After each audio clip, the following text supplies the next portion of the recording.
Restaurada, meu Deus, pelo poder da tua palavra, tira todo impedimento, meu Pai, que possa impedir a tua palavra penetrar em cada coração. Tira, meu Deus, tudo aquilo que possa impedir que a palavra venha ter efeito nesta noite, mas que o nome do Senhor venha ser glorificado em nome de Jesus Cristo. Amém?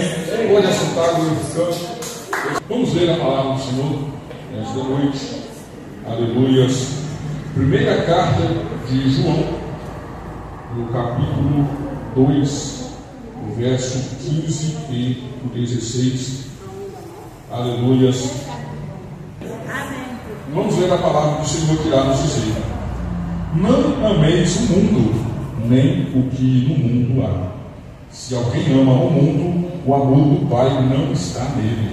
Porque tudo o que há no mundo, a concupiscência da carne, a concupiscência dos olhos e a soberba da vida, não é do Pai, mas do mundo.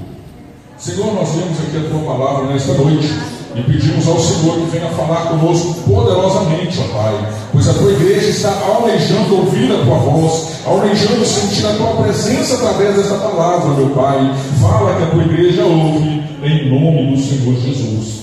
Amém? Pode assentar. Exaltando.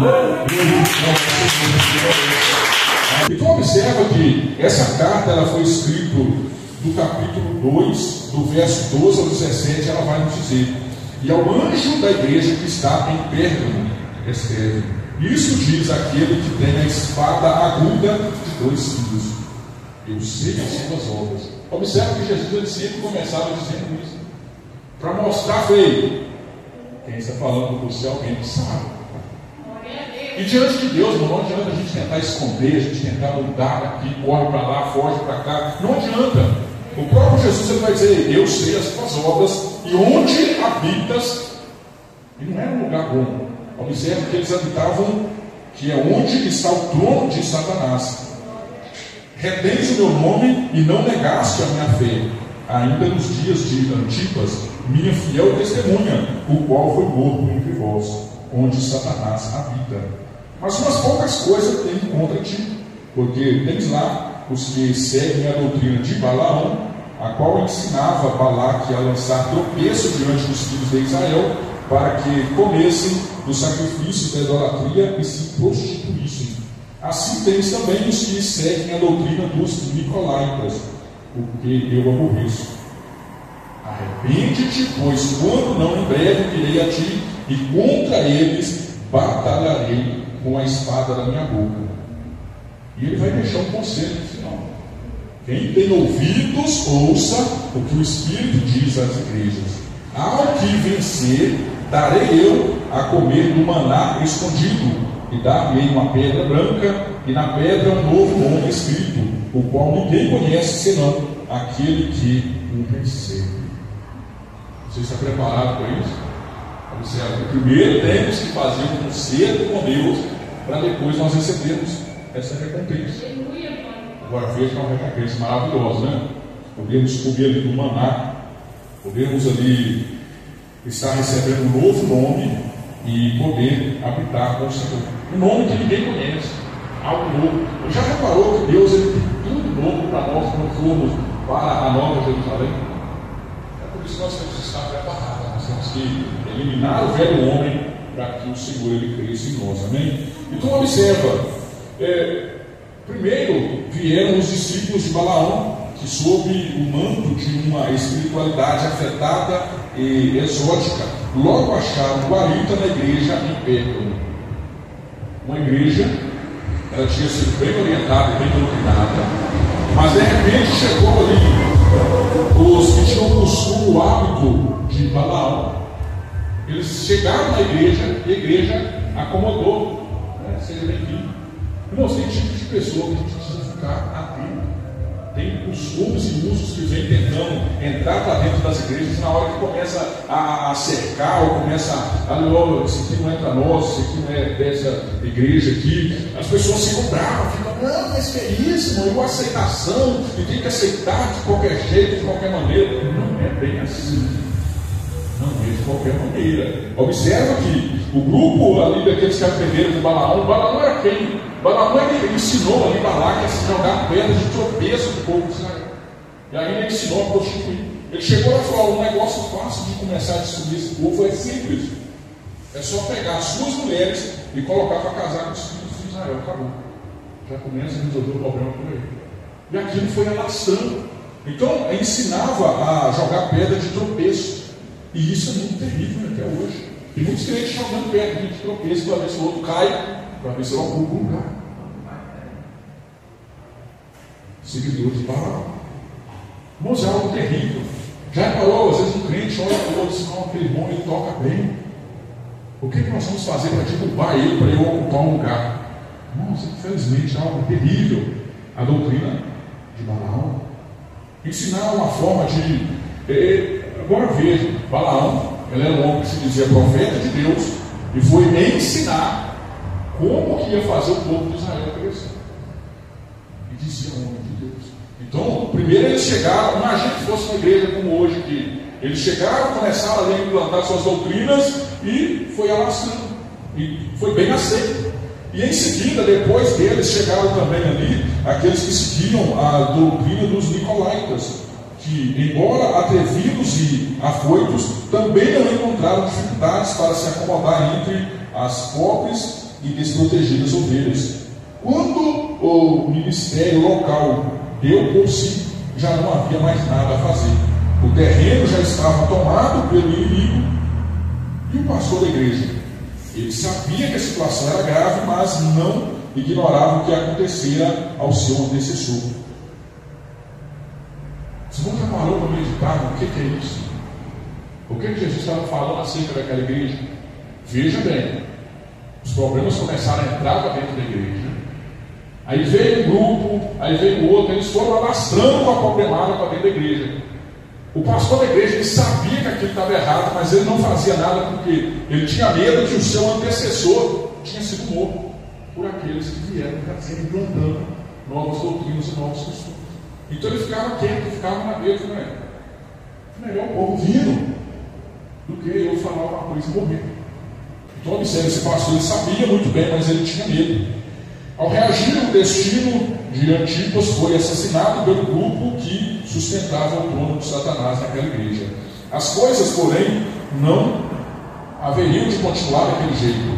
Já enjoado, Jesus, através de João, envia uma carta ao anjo de Pérgamo, urgindo a retomar o cajado e apacentar o rebanho de conformidade com a sã doutrina. Caso contrário, o próprio Senhor batalharia contra aqueles ímpios com uma espada que sai da sua boca. Então o Senhor Jesus estava dizendo ali para aquele pastor: ei, toma vergonha na sua cara e vai conduzir o rebanho da maneira certa. Era simplesmente isso. Nós não podemos afrouxar. Não tem uma diferença entre a gente saber lidar e tratar, e também a gente não pode deixar os bons costumes irem desfaelando.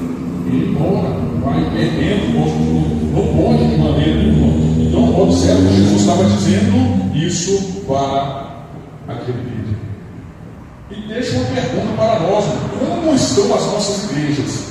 Será que, de alguma forma, não permitimos que o diabo se entronizasse entre nós e não o percebemos? Infelizmente, o que mais está tendo hoje, o diabo ele está aproveitando. Já reparou o tanto de podridão que ele vem trazendo de fora para dentro das igrejas, e as igrejas vão aceitando. Começa sempre com algo pequeno e aquilo vai só alastrando.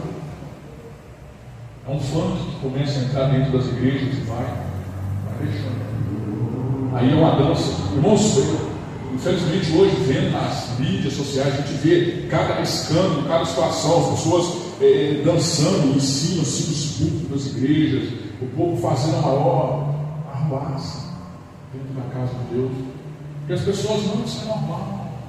É o amor, né? Jesus ele é amor, nós temos que amar, e por aí vai. Ele vai deixando que essas coisas vão alastrando dentro das igrejas.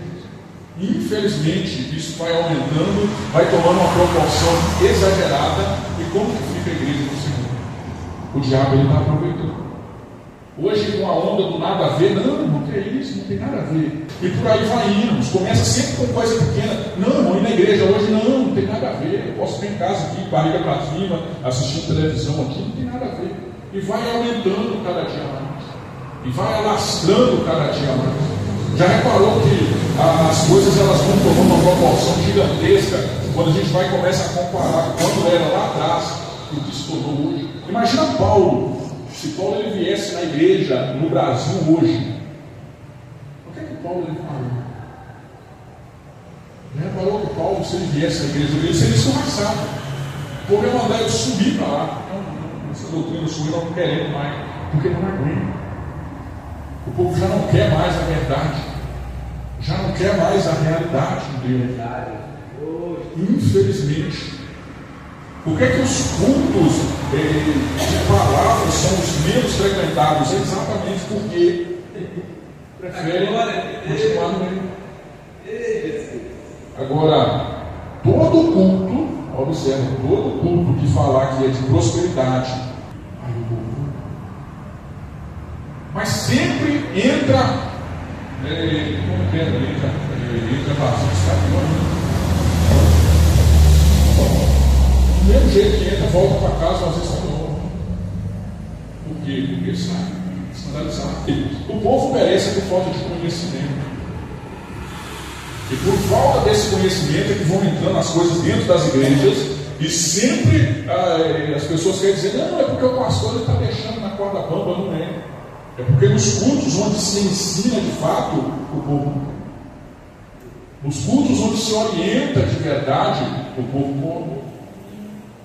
Agora, a casa está cheia, o povo desce, e o povo grita, e entra em êxtase, e entra naquela agitação toda. Aí na hora que chega em casa, irmão, qual foi a palavra de hoje? Não sei, mas eu estou cheio do poder, eu estou cheio da unção, cheio do mistério, e chega, mas não resolveu nada. Não resolveu nada. Parece que ligou uma tomada ali no 110, né? 220 ali, está cheio, e agora eu estou cheio. Irmãos, o Espírito Santo, a primeira coisa que ele vai fazer, ele não rouba a consciência de ninguém.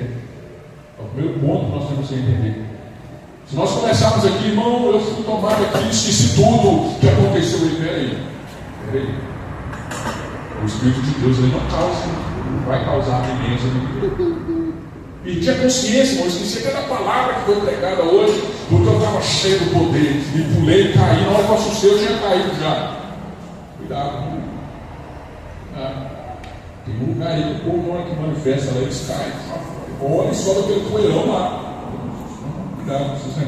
Então Pérgamo, o trono de Satanás, é a cidade dos livros e da ignorância espiritual. Situada à margem do distante 30 quilômetros do mar Egeu, Pérgamo era a mais importante metrópole da Lícia. Cidade antiga e rica, fizera-se afamada por sua biblioteca, cujo acervo chegou a ser estimado em 200.000 volumes. De tal forma, ela se achava ligada aos livros que o seu nome tornou-se símbolo destes pergaminhos. Seus operários sabiam como industrializar a pele de animal como suporte à escrita.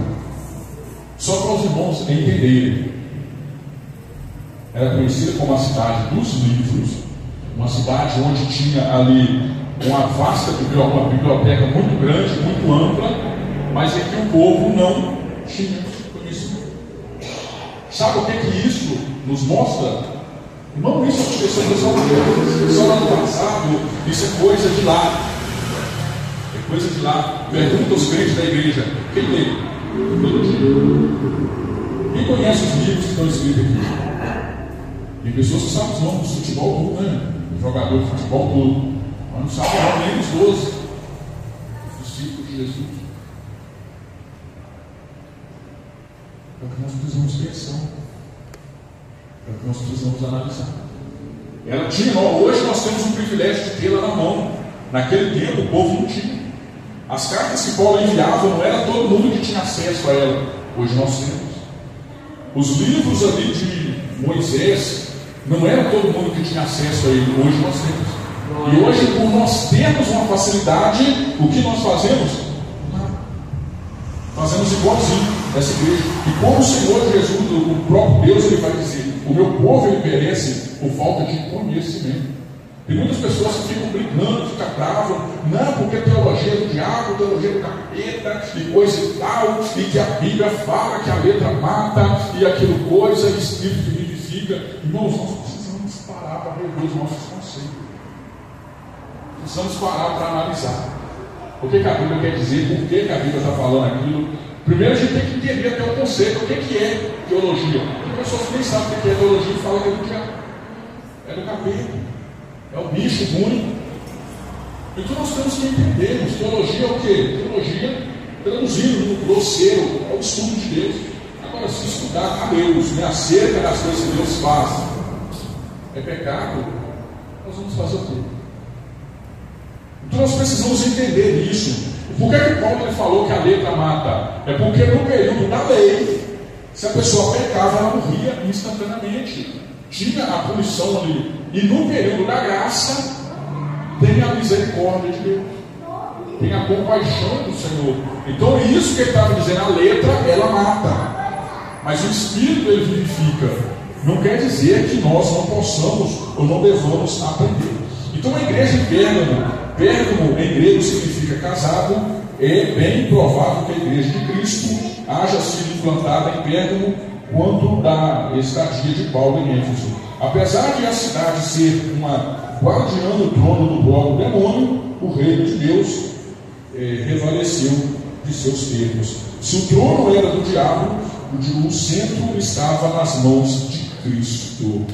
Era uma igreja que ela estava em meio às dificuldades, o trono do próprio Satanás, mas ainda existiam alguns remanescentes ali. Ainda tinham aqueles que ainda seguiam as normas e as doutrinas de Cristo. É o que nós precisamos entender. Quando às vezes as pessoas vêm com desculpa, pai, não, mas eu não estou entrando nessa igreja por causa de fulano, é por causa desse plano, é por causa daquilo, é por causa daquilo outro. Irmãos, sempre em uma igreja onde tinha problema, havia os remanescentes, poucos, mas ainda havia.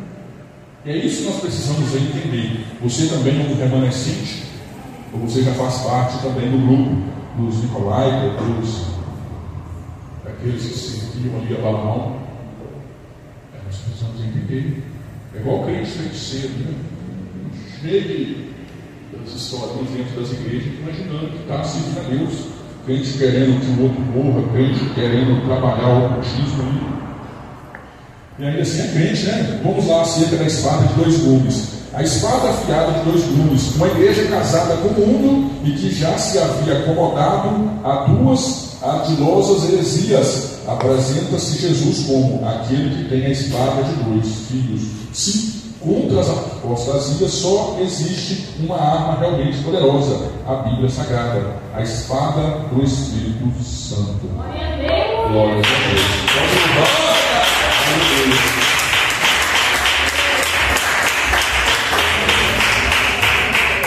Mas é algo que nós já precisamos entender. Para poder combater heresia e problemadas na igreja, não é pela força do braço, não é pelo grito, não é pelo desespero. Que consegue combater heresias, esses problemadas, tudo, é a palavra de Deus. Na hora que a palavra ela chega, ela vai tocar lá dentro da alma. Aquele que é de Deus, ele vai permanecer. Aquele que não tem nada com Deus também, ele já vai procurando o seu caminho, já vai. Então a palavra ela chega, onde ela chega, ela vai limpando, ela vai lavando, ela vai tirando aquela casca grossa e vai ficando tudo limpo, tudo novo. Observa, Jesus uma certa feita ele veio trazendo ali uma palavra. De repente começou ali um dos discípulos, aqueles que seguiam Jesus, começou a caminhando e ir embora. Aí saiu um, saiu outro, não, essa palavra dura, palavra pesada, e foi embora. Aí Pedro ele vem todo assim, não, mas Senhor, você podia dar uma amenizada nessa palavra, está muito duro. Absorver, já vai todo mundo embora. Quem é que pode ouvir uma palavra pesada dessa? Jesus só olha para ele e fala: não, opa, o mesmo caminho que eles estão seguindo, você pode ir também. Tem vaga para você. Aí ele vai e fala: opa, não tem como, porque só o Senhor tem a palavra na vida.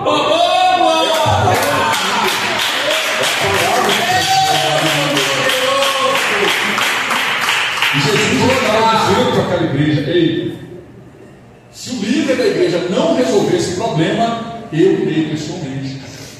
Aí, enquanto isso era o líder ali, né, está trazendo a palavra e trazendo ali o conselho para aquele povo. Então, a espada É a Bíblia Sagrada que vai limpar, que vai transformar as vidas. Mas para isso nós precisamos saber manejá-la. Irmão, se você colocar a espada na mão de uma pessoa que não sabe utilizar, não tem nenhum resultado. É mesmo que você colocar a chave de roda na mão de uma pessoa que não sabe trocar um pneu, ela vai rodar no carro inteiro para saber onde aquela chave vai encaixar. Então, a Bíblia Sagrada na mão também de quem não querer entender a palavra de Deus. E é preciso manejá-la muito bem. Manejando bem a espada, se temos semelhante arma, combatamos as mentiras que nos chegam aos arraiais como verdades. Já reparou que tem muitas pessoas que elas estão tão habituadas com a mentira que ela mesma acredita na mentira dela, e ela passa aquilo como se fosse verdade. E muitos que não têm entendimento caem também como se fosse verdade. Por exemplo, muitas coisas que vão surgindo por aí. E só para a gente ter uma noção da falta do conhecimento bíblico que vai atrapalhando. Tem um ditado popular que muitas pessoas imaginam que é um ditado bíblico, mas que não é. Bem do jeito que as pessoas falam. Mas isso já foi passado como se tivesse na Bíblia. E nós aceitávamos por quê? É porque muitas das vezes nós não queríamos ler na Bíblia. Qual que é o versículo mais próximo que tem acerca disso? Será como a árvore plantada junto ao ribeiro, cujo dá o seu fruto na estação certa e cujas folhas não caem. Mas é parecido, é igual esse. Mas agora, se nas pequenas coisas a gente consegue ser dobrado, imagina se chega um pregador aqui trazendo umas outras coisas parecendo com verdade. É por isso que a gente tem que manejar bem a palavra de Deus. Por que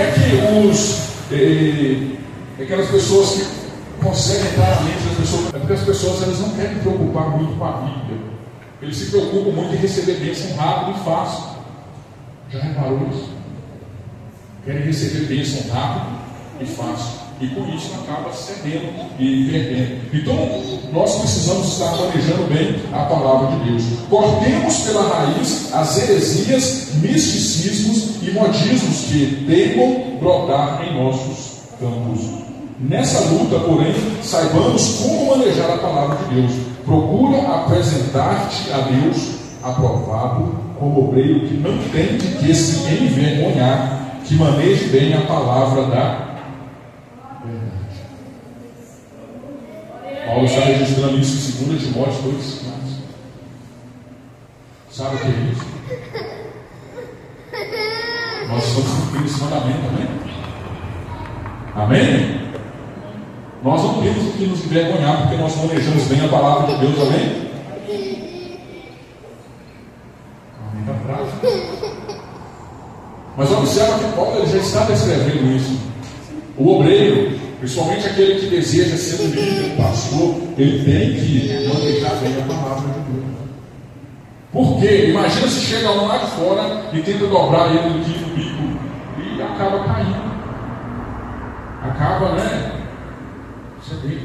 hoje, com o aumento da tecnologia, é preciso ir se preparando, se precavendo cada dia mais, para que nós possamos estar nos adaptando. Irmãos, nos adaptando às coisas do mundo, não é adaptando às coisas do mundo, mas nós precisamos estar entendendo acerca disso. Por exemplo, hoje, os jovens estão muito na era tecnológica, na era digital. É preciso alcançar esses jovens. Como que vai alcançá-los? É através da questão digital. Irmão, mas o que é isso? Porque aquilo? Não adianta. Não adianta. Tem muitas coisas que não adianta a gente tentar combater, que não vai funcionar. O extremo, ele é perigoso. O extremo, ele vai além. Irmãos, acerca da tecnologia, tem que combater, tem que destruir e coisa e tal. Então, tem umas coisas que a gente precisa entender, a gente precisa compreender, para que a gente também não saia falando e acaba jogando coisas fora. Mas então, irmãos, guerreiremos contra as inverdades doutrinárias que o diabo velada e abertamente vem semeando na seara dos segredos. Fique atento e fique precavido. Irmãos, Satanás ele não é bobo. Satanás, ele é astuto, ele é ardiloso. Enquanto nós ficamos parados, discutindo entre nós, ele continua trabalhando e operando. Ele continua operando e a intenção dele sempre foi roubar a salvação. E nós precisamos estar sempre preparados. O destinatário, um anjo numa cidade infernal. Não era nada fácil ao anjo de Pérgamo habitar nessa cidade. Se por um lado era coagido pelos pagãos a incentar o altar no qual César era divinizado, por outro era constrangido a conviver com o paganismo, que a princípio sutil ameaçava agora os remanescentes fiéis da igreja. Mas o Senhor Jesus estava de tudo ciente. Eu sei as tuas obras e onde habitas, que é onde está o trono de Satanás. Denota-se, pois, que os crentes infiéis e casados com o mundo haviam entronizado Satanás na casa de Deus. Pérgamo é uma cidade infernal, mas o Senhor queria o seu anjo ali, para que ali fosse manifestado o reino dos céus. O paganismo não ficou restrito a Pérgamo. Nesses últimos dias o diabo vem repaginando o mundo através dos meios de comunicação a um panteão em cada classe. Irmãos, enquanto nós ficarmos tentando combater ali, o diabo vai aproveitando. Tem muitos que se contam, tem muitos que ficam naquela história, de uma coisa e outra, e as pessoas continuam precisando de ouvir falar de Jesus. Até nas redes sociais, tem muitas pessoas que estão ali que nunca tiveram um contato, uma experiência com o Senhor, nunca tiveram uma proximidade com Deus. E qual que é a nossa função? É evangelizar. De qual jeito? Do jeito que conseguimos ali enviar a palavra de Deus. Já reparou que hoje nós estamos tão acomodados, nós não queremos mais levar a palavra de Cristo a quem precisa. Estamos tão acomodados. Irmãos, há tempos atrás, a igreja não se preocupava mais, principalmente com o evangelismo. Hoje já não se preocupa tanto mais. E muitos utilizam da desculpa, não, porque a cidade ela já foi toda evangelizada, ela já conhece e coisa e tal. Jesus ele não chamou para a gente fazer simplesmente isso. Jesus ele falou, ide por todo mundo, pregar o evangelho. É para a gente ir fazer discípulo. Fazer discípulo não é fácil, não é da noite que Jesus falou, opa, já tenho discípulo. O discipulado ele precisa de ser orientado, ele precisa de ser disciplinado, ele precisa de aprender e entender até ele chegar a um pleno conhecimento. É isso que é fazer discípulo. Jesus ele passou por 3 anos fazendo os seus discípulos. Agora imagina, 3 anos ensinando. Aí tinha um que ele aprendia hoje, ele caía amanhã. Ele aprendia hoje, ele falhava amanhã. Mas Jesus insistia com ele. Você pode ver que Pedro ele ia hoje, amanhã ele caía ali numa outra coisa, ele já vai de novo. No último momento ele ainda chega lá e nega a Jesus. Não, eu nem conheço esse homem, mas Jesus nunca desistiu dele. Jesus sempre insistiu com ele. E é isso que nós precisamos fazer. Mas hoje, muitas das vezes, o que nós fazemos? Ao invés de nós estarmos aproximando, na hora que a pessoa chega na igreja, não, esse aqui. Já reparou que às vezes a gente mesmo já conta para as pessoas, não, esse aqui não. Esse não vai ser salvo. Esse não vai ter salvação. Irmãos, o único que sabe quem vai ser salvo é Deus. Quem está de pé, cuide para que não caia. O risco de queda é muito grande. E se nós não estivermos preparados, nós também podemos cair. Sabe que é o lago de fogo? É o lugar que está preparado para todo aquele que não se arrependeu. E infelizmente muitos irão parar nesse lugar. Aleluia! Se hoje está quente, imagina aquele lugar. Se hoje nós procuramos com ventilador ligado, os equipamentos ligados, ainda continua quente, imagina aquele lugar que não vai ter ventilador, não vai ter ar-condicionado, não tem nada. É só fogo. É o que está preparando para quem não quer. O testemunho e a perseverança de um anjo. Embora habitasse num lugar espiritual e moralmente hostil, o anjo da igreja de Pérgamo porfiava em manter o seu testemunho, como realça o próprio Senhor. Retens o meu nome e não negaste a minha fé. Ele mantinha uma postura impecável como servo de Deus, Se parte de sua igreja achava-se casada com o mundo, ele e o remanescente fiel encontravam-se aliados com o Cordeiro de Cristo. Então aqui é a importância de nós estarmos ligados a Cristo. Irmãos, aquele que entregou a sua vida a Cristo, ele não nega, ele não larga Cristo por nada. Mas aquele que entregou a vida por causa de interesse, segundas intenções, por causa de bênção que Deus pode dar, por causa de alguma coisa, ele sempre cai, ele sempre fraqueja. Porque nós não devemos buscar a Deus apenas por aquilo que Ele pode nos entregar. Nós temos que buscar a Deus por causa daquilo que Ele já nos entregou, o privilégio da salvação. Nós temos que buscar a Deus ao nome do Senhor. Então nós temos que buscar a Cristo por gratidão àquilo que Ele já fez. Sabe o que é alguém morrer na cruz? É exatamente isso que Ele fez por cada um de nós. Então nós temos que ser gratos. Tem pessoas que buscam a Deus só porque, Senhor, o meu carro, como eu ainda tenho pedido do Senhor faz tempo, a minha casa, meu avião, mas serve a Deus só por causa daquilo que Deus Ele pode dar. E esquece que Deus Ele já nos deu o principal. Antipas, a fiel testemunha. Muito provavelmente Antipas havia precedido o destinatário da carta no pastorado de Pérgamo. E pelo que dependemos das palavras do Senhor, o fiel Antipas, cujo nome em grego significa contra todos, levantara-se para combater os apóstatas que haviam entronizado o diabo naquela igreja. Por isso, ajuntaram-se todos para tirar-lhe a vida, conforme denuncia Jesus, o qual foi morto entre vós, onde Satanás habita. Sim, Antipas não foi morto pelas autoridades romanas, ele foi morto pelos que se diziam irmãos. Sabe o que é isso? O povo se reuniu para matar aquele que compartilha contra o pecado e as heresias. É exatamente isso que a igreja não fez. Reuniu o povo todo, aqueles ali pecadores, para poder fazer isso. E isso continua acontecendo até hoje. Nem sempre mata com ali, pelas vias de fato, mas às vezes pelas atitudes. Às vezes ali, não, vamos arrumar um jeito para poder fazer, para que aquele pastor ele caia fora, ele saia para lá. Quantas orações na intenção de que não, esse pastor tem que subir para lá. Para Deus, para outro, nós queremos um do nosso meio mesmo. E por aí vai. Isso é desde lá de trás. Para poder levantar Saul, o povo levantou contra Deus. Não, nós queremos um rei. Não, mas vocês vão perder tudo. O seu filho, os mais fortes, vai ser levado para o rei. Os seus animais, os melhores, vai ser levado para o rei. O seu dinheiro vai ser levado para o rei. Não tem problema, nós preferimos isso, mas nós queremos um rei.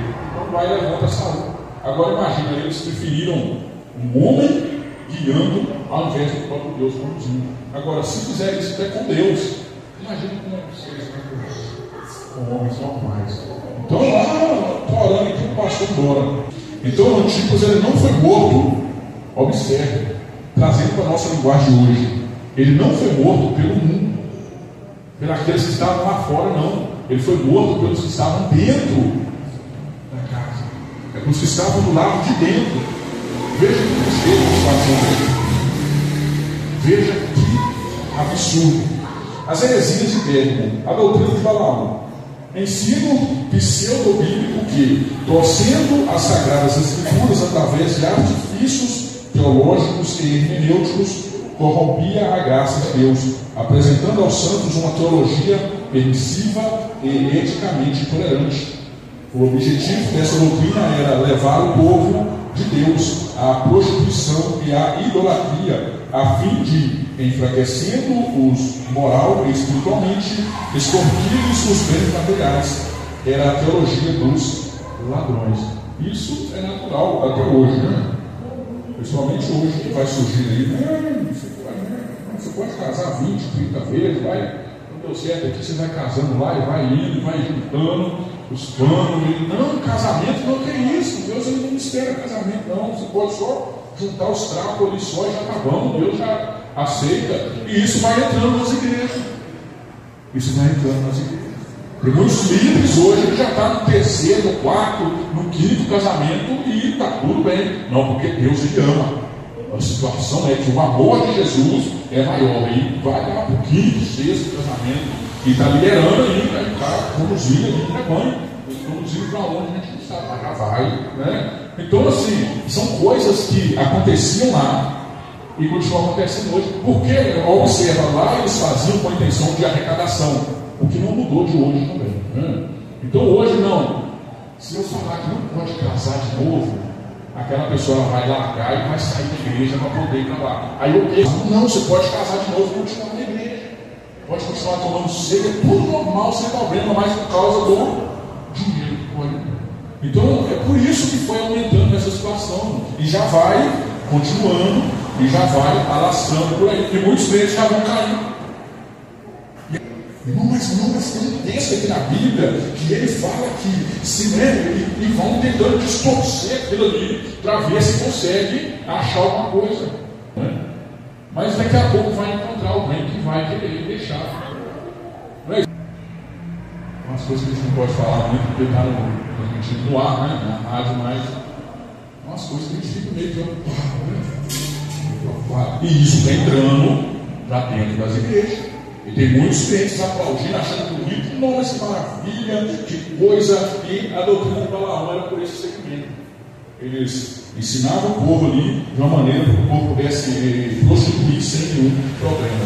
O patrono dessa doutrina era Balaão, filho de Beor, que, embora profeta e teólogo, utilizou-se da profecia e da teologia para levar a maldição ao arraial hebreu.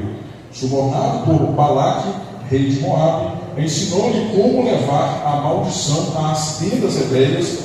Por isso, o apóstolo Pedro taxa-o de louco e Judas acusa-o de venalidade. Balaão tinha os seus discípulos em Pérgamo, estimulados pela ganância, utilizavam-se de sua influência teológica sobre a igreja a fim de levar a noiva, colocar a noiva que Cristo tem no mundo. São coisas que vão hoje. Paulo chega a dizer: ei, cuidado com o jugo desigual. Mas a doutrina de Balaão, eu queria juntar o mundo. Não, que tem, não faz nada, né? Hoje em dia está até difícil. Porque as pessoas, não, eu vou casar com um rapaz lá do mundo. E depois que a gente casar, ele vem para a igreja. Eu vou conseguir dobrar ele no bico lá e ele vai vir para a igreja. Sabe quanto que ele vai vir? É nunca. O que tem a ver a luz com as trevas? O que uma coisa tem a ver com a outra? Não, mas ele falou comigo, ele me garantiu que ele vai vir. Mas esse tipo de coisa aqui, Balaão ele ensinava para lançar uma pedrinha de tropeço e ia vedando. Irmãos, a serpente, quando ela chegou na mulher, ela não chegou na mulher falando ali, não, Deus está tudo errado. Ele falou isso aí tudo errado, não. Ele apenas torceu, porque Deus tinha falado, e ele colocou o que ali? Colocou uma dúvida na mente da mulher. Na hora que ele pôs a dúvida, ele falou: conseguiu o que eu queria. Então observe, Satanás é astuto. E hoje ele está entrando dentro das igrejas sutilmente e está pegando o mundo. Já a doutrina dos nicolaítas, não sabemos muita coisa acerca dos nicolaítas.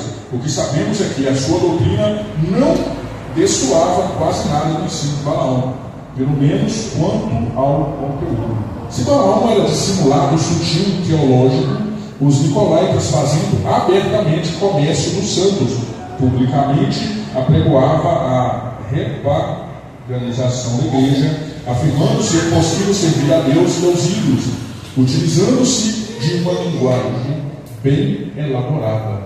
Levaram muitos fiéis a se desviarem pelos caminhos da fornicação, do adultério e da idolatria. Os nicolaítas, eles eram dissimulados, eles eram ali rápidos. Não, o que é isso?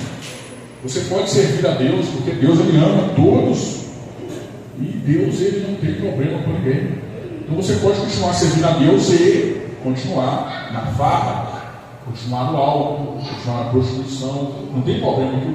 Você vem, observa, olha só como é que eles discutem a Bíblia. Aí imagina se não, a Bíblia fala que aquele que não come a minha carne, não bebe o meu sangue, não tem parte comigo. Então você pode fazer farra lá fora sem problema, e depois você vem participar da ceia, e aí você tem parte com Deus e acha que está tudo bem, tudo tranquilo.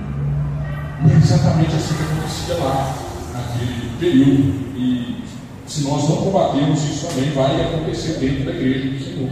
Nós temos que estar atentos e preparados quanto a isso. É o momento de você refletir nessa noite. Você está sendo levado por todo o vento de doutrina? Será que qualquer coisa que as pessoas vão pregando, não, mas ele pregou em cima do ponto, não é possível que ele ia pregar uma heresia, alguma coisa errada? Ou será que você analisa? Irmãos, nós temos que aprender com a igreja. Paulo ele chegou para pregar na igreja, aí ele está lá com o seu discurso, porque Deus, ele é maravilhoso, e coisa e tal, e o povo está lá olhando, opa, deixa eu ver aqui. Não é realmente, esse negócio que eu estou falando ele está certo.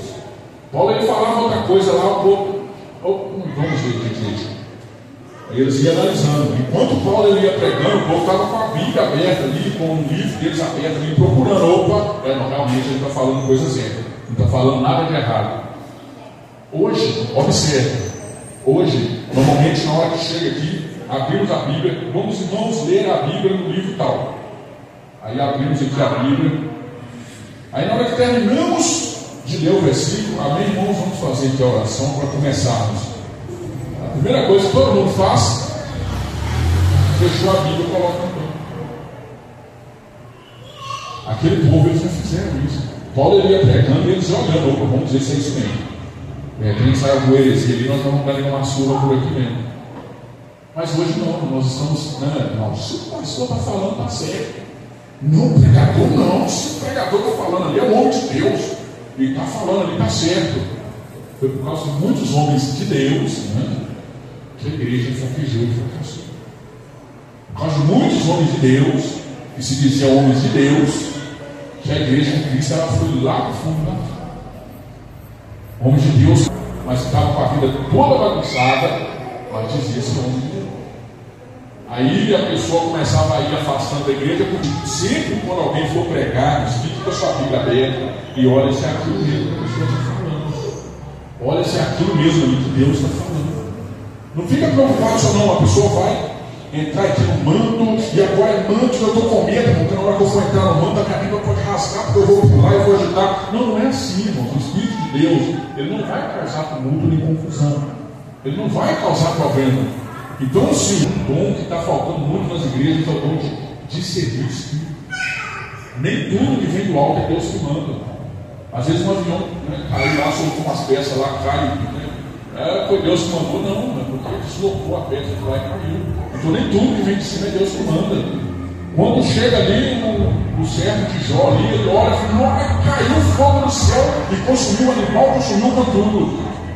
Mas ele achou que estava caindo do céu, não, mas o fogo estava caindo do alto. Mas para ele estava vindo do céu, Deus estava mandando, mas não era. Era o diabo que tinha feito um laço ali e o fogo começou a cair do alto para queimar as ovelhas embaixo. Então nós temos que entender isso, nós temos que meditar nisso, para assim nós podermos ser cheios do Espírito Santo de Deus.